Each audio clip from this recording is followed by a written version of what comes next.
This is Dr. Corey Maas on Looking Your Best, taking a few minutes to talk today about a newer method of resurfacing. It's actually a really old method which has been revived and improved, called microneedling.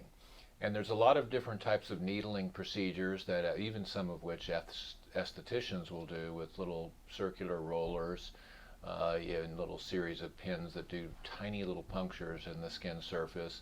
And we're talking about punctures that are, 1 to 3 millimeters. Beyond that, typically that becomes more of a medical procedure.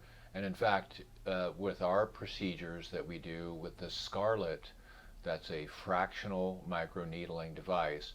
Fractional means there's several little points of a very tiny needle that are inserted through a tiny little handpiece that it deploys little needles that you can see here if I push the finger. Now this is on a machine, obviously, when we're doing this, and when it's hooked up, it's got a current that runs through it, which creates electrical energy or radio frequency, and that creates a very tiny microscopic thermal injury. So little tiny columns of thermal injury which allow the skin to remodel itself, but also allow us to add certain medicines that we want, for example, to reduce pigment, or things like platelet-rich plasma or PRP to help to rejuvenate the skin.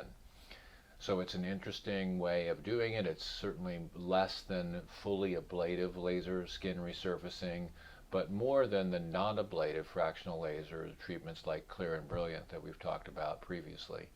If you're interested in this, please don't hesitate to look us up at maasclinic.com or at my video blog, drmaas.com. As always, it's my pleasure to help you stay looking your best.